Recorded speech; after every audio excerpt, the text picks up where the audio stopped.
Okay, Alexander, let's talk about more election fraud, but this time not with the presidential election, but the Democrats are also being accused of fraud in a House race in New York as well. And unlike the presidential election, this time the Republicans care about this one because when it comes to the presidential election, they've all turned their back on Trump, every single freaking one of them.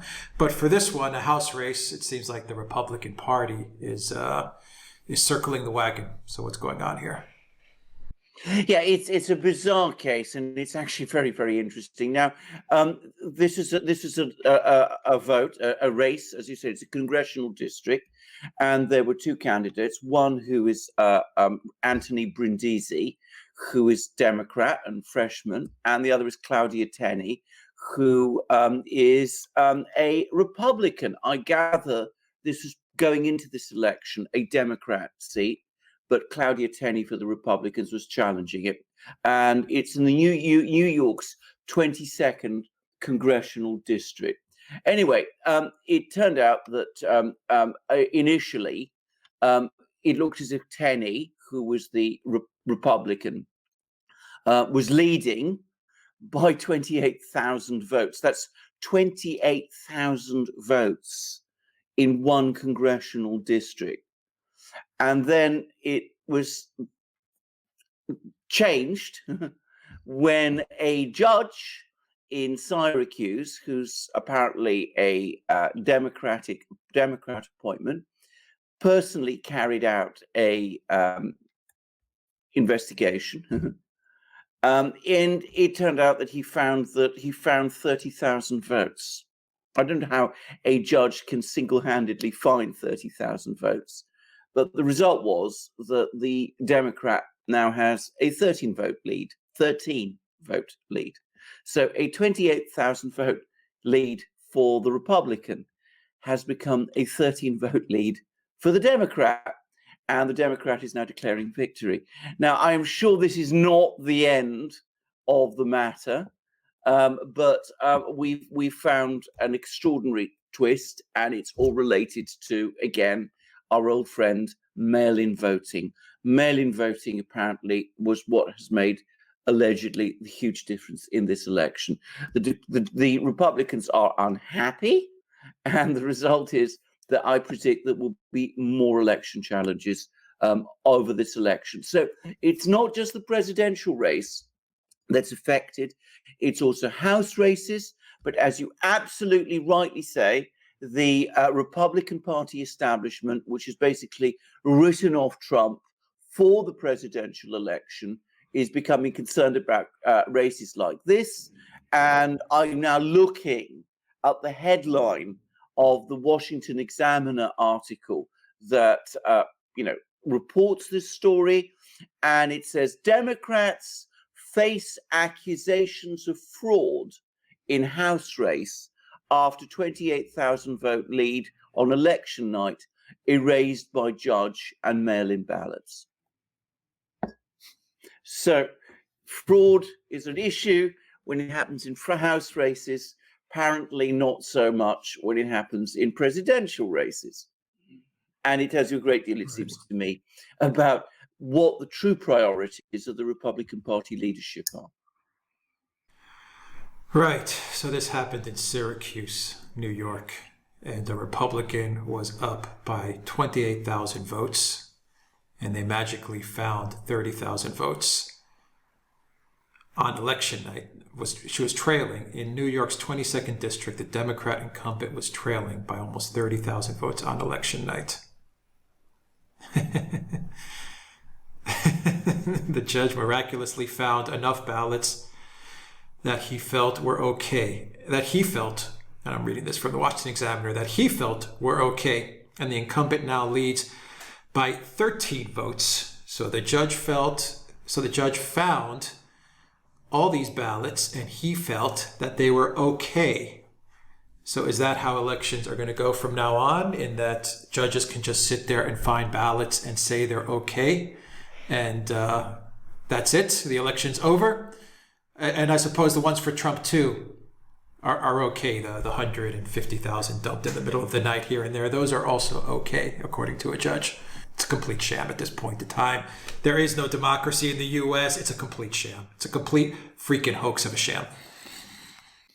It is becoming ridiculous. I mean, we're having elections not decided by ballots and votes, but through legal challenges. By the way, I mean, I don't know to what extent this is true, but there's actually another tweet up by somebody called Josh Rosenblatt, and it's dated the 30th of November. This is just after this.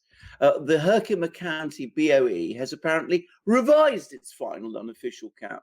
So Claudia Tenney, that's the Republican, now nets 35 votes. In the latest twist and turn in this race, Tenney once again leads by 12 votes.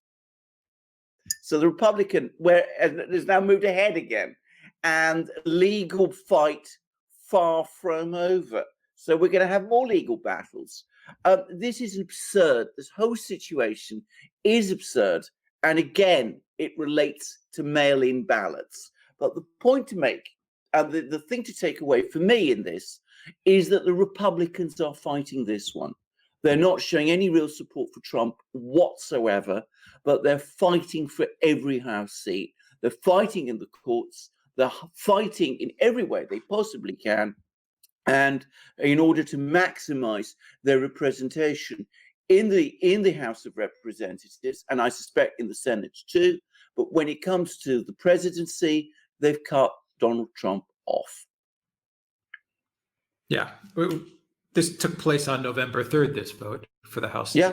Yes, correct? exactly. Correct. And now today is December 1st. So you have nearly 1 month, and they still can't get a simple vote in a Syracuse district. In a district in Syracuse, New York, they're finding thousands of ballots. It's beyond a sham. I mean, honestly, I've seen elections in high school run better than what's happening here. This is just absolutely absurd. And yeah, the Republicans, they've abandoned Trump because they were in on it. They were in on it.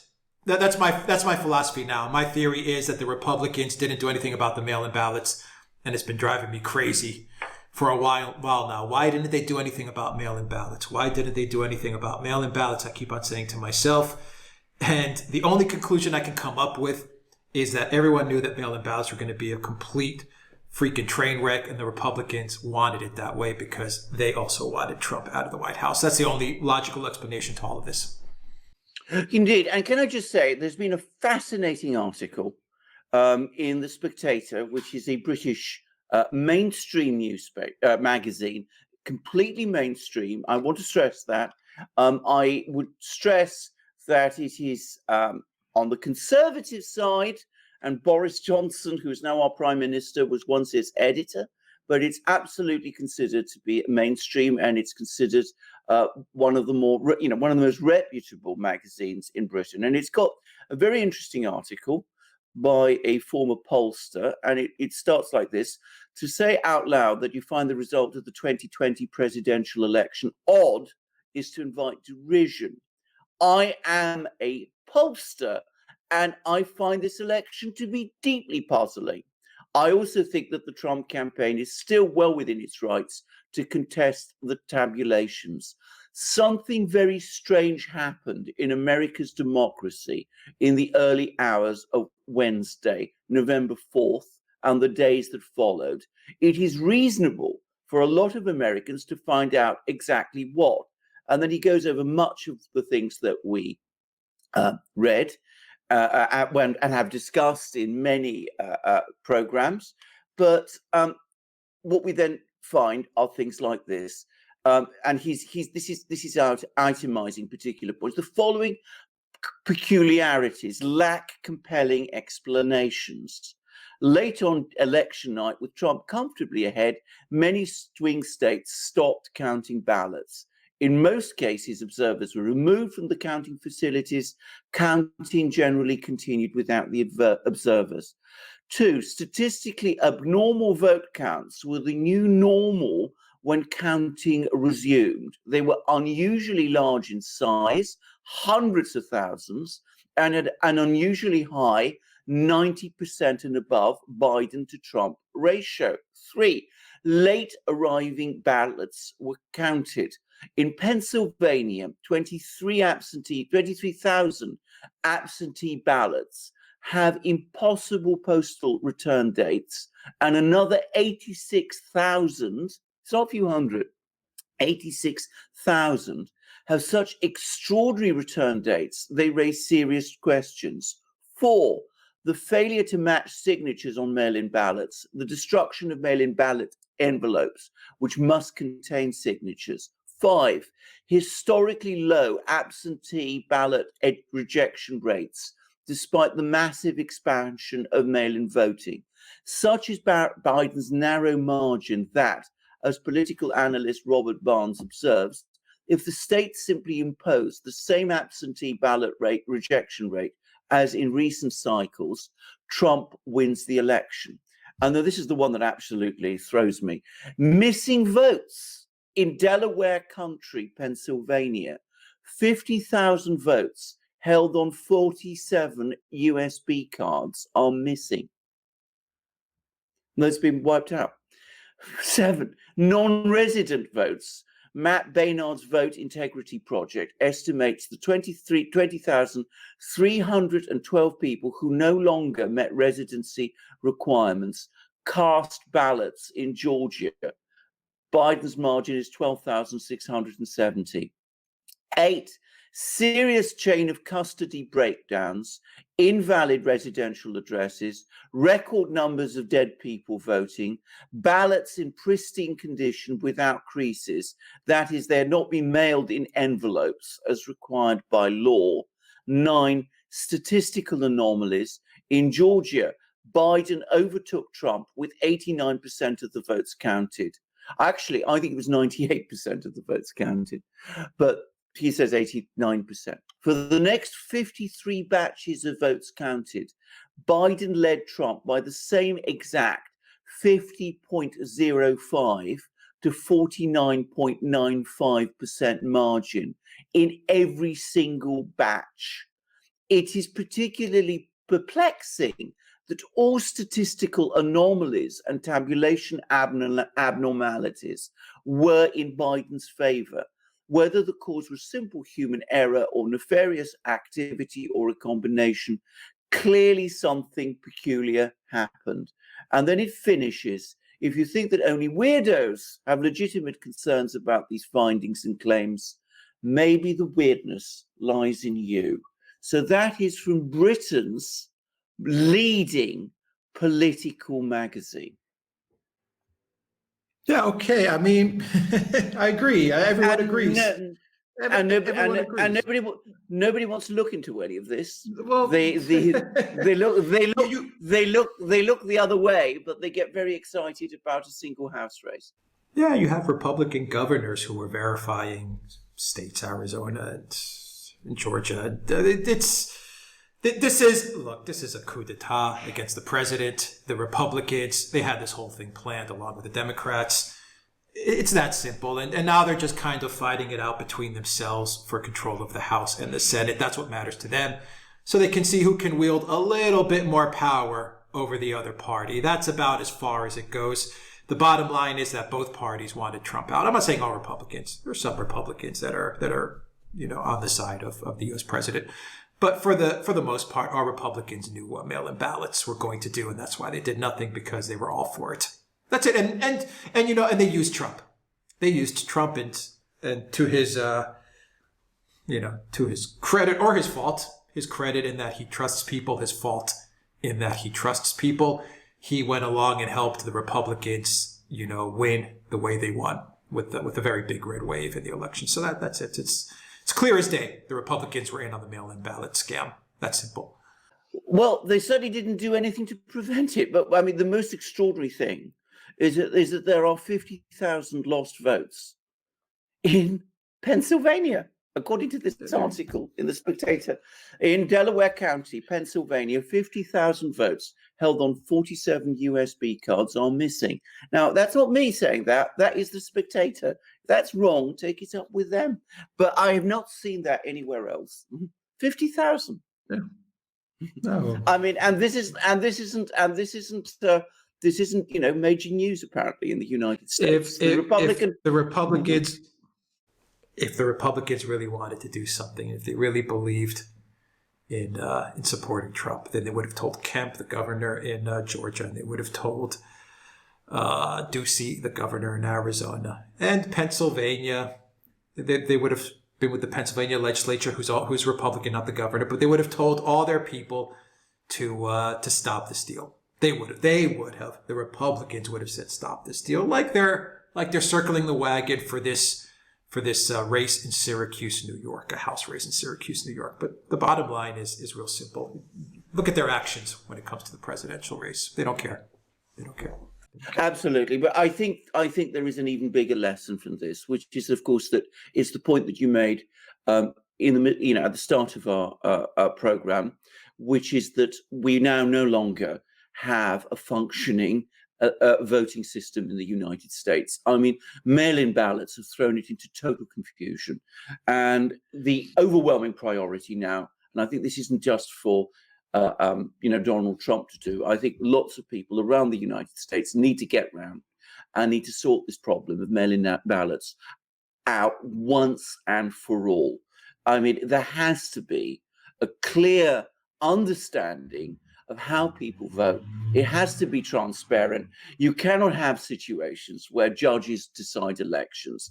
I mean, that is a ridiculous situation to be in, and clearly this whole mail-in ballot thing has been a complete disaster, as we predicted. So it seems to me that is now an even bigger priority in some ways, is to sort this problem of mail-in ballots out, and that may mean doing certain things like setting up a proper electoral commission in the United States at federal level to track what happens in elections, with accountable officials appointed by the president, susceptible. President Biden? President Biden? Let me finish. Susceptible to judicial review and subject to confirmation by the Senate. And that, at the very least, has to be done, because otherwise elections in the United States are, it seems to me, in danger of being permanently tarnished. If they don't get this election right with Trump, it's over. None of this stuff is getting walked back, even if they get rid of mail-in ballots. To me, you have a fundamental problem that you only have really one party now at this point. Once and if they prevent Trump from becoming president, the Republicans and the Democrats, they're going to close ranks, and they're not going to let another Trump event happen ever again. And they're going to be very content with Joe Biden, and then with Kamala Harris, and then with, I don't know, the grandson of George Bush in 4 or 8 years, or whoever else they dig up, to once again, run for president. It's all a sham. Even if you took in the mail-in ballots, that you have Dominion voting systems that have run elections in the past that are fraudulent. You have votes that were tallied outside of the United States, which is absolutely ridiculous. The whole thing is a complete and utter mess, and mail-in ballots they create an even bigger mess. The whole thing in the U.S., they have to get this election right. If they don't get this election right, then it's my opinion that the whole thing is lost outside of a third party. A third party is the only thing that will then remedy what's happened. But this is exactly the point I'm trying to make. If you leave it to the political system to sort out, then of course it's never going to be sorted out, because you're quite right. They're perfectly happy with the state that things are, and we see that when it matters to them, the Republicans will fight this, as they're doing in the congressional district, 22nd congressional district in New York. But they're not prepared to fight it at presidential level. It has to be organized from the bottom up. I mean, this is how the original Republican Party was set up, by the way. It was set up from the bottom up. It wasn't created at the top level. People who had various issues, not just about slavery, but many other things, came together and they created the Republican Party in the mid-19th century. They need to do that again, and they need to actually address this problem of the way in which elections are being conducted in the United States, because this is an impossible state of affairs. It cannot continue. And I've laid out one possible reform, as I said, an electoral commission, as exists in every other country that I can think of, that is accountable and whose officials are responsible for ensuring that elections are conducted across the United States in a proper way, and who can be held to account if that isn't so. That isn't the case any further. So that's what I'm going to say about this. But it is a very, very terrible situation. And people outside the United States, as in Britain, as in that article which I read to you from The Spectator, which is, as I said, a leading British magazine, news magazine, are now starting to take note of it. Yeah, the world is laughing. The world is laughing at this entire situation. But the media is saying that these were the fairest and freest and most secure elections in history. It's a complete sham. It's the whole thing is everything is starting to crumble because everyone is starting to understand that it's all built on lies. The whole thing built on lies. Well, that makes it even more important because, of course, as we've seen in other countries, state systems that are built on lies don't survive. They don't have resiliency. They can become increasingly dangerous, especially to the people they govern. But if you care about the United States, then you want to fight back against this thing. And you do so by organizing and creating your third party and pushing for election to Congress. And of course, also in local elections, where, of course, this matters even more because, you build up from the states upwards. And then, as I said, you carry through reforms, and it's becoming an essential part, essential for the future of the United States. And Donald Trump, by the way, has a central role in it, because if he sticks with the Republicans, given that they're not sticking with him, then he's got to understand that he's got no prospect of becoming president in 2024.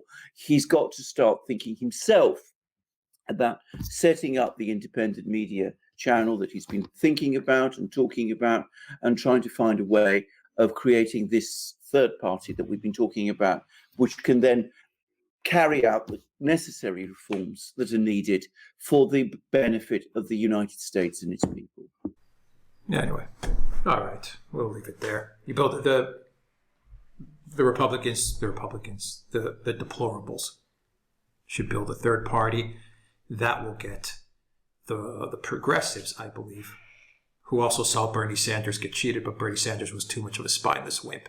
And I'm sure he got a lot of homes out of it to maybe create their own party. And there you start to fracture this massive center, which is what's happened in the United States. And that's the only way forward, I think, in my opinion. Anyway. You are absolutely, can I just say, you're absolutely right about that. At the present moment in time, conservatives and progressives actually, I'm talking about the real conservatives and the real progressives, have a commonality of interest. Trump, by the way, has shown some understanding of this. Bernie, unfortunately, never has. But if you really want to break through and do it fast, then you focus on these key issues that we're talking about and then bring them all together so that, as I said, you right the ship of the Constitution and break the stalemate in the political system. And if you do that, then absolutely they should each go their own way and present their entirely alternative ideas about the future of America, and they can then each fight it out, but do so this time in a proper functioning political system with elections that people can trust, and with primaries which are not rigged in the Democratic case against people like Bernie. Yeah, all right. We'll leave it there. Alexander Burkhurst, thank you very much, guys. Like this video, please hit that subscribe button. They're unsubscribing everybody from our channel, so please check your subscription. Make sure you're still subscribed. Look us up on Rumble. Just go to Rumble and sign up to our channel there. Help us get to 10,000 to 1,000 subs on Rumble and help us get to 10,000 on BitChute. So look for us there as well. PayPal, Patreon, Subscribe Star. Please donate to the channel as well as Bitcoin. You'll find those links in the description box down below. And the Duran shop. Please pick up some merch. That also helps out this channel as well. Indeed, and of course, merch like this, magic mugs. This one with a design by the Greek designer Dimitris Economou, which you can see there, made in Britain, but in fact it's designed by him, and you can see it's a cup of tea. And in fact, I drink tea regularly from my magic mugs, amazing magic mugs like that one. You find amazing things. You'll find shirts, you'll find hats, you'll find hoodies, you'll find ebooks, all these wonderful things in our shop.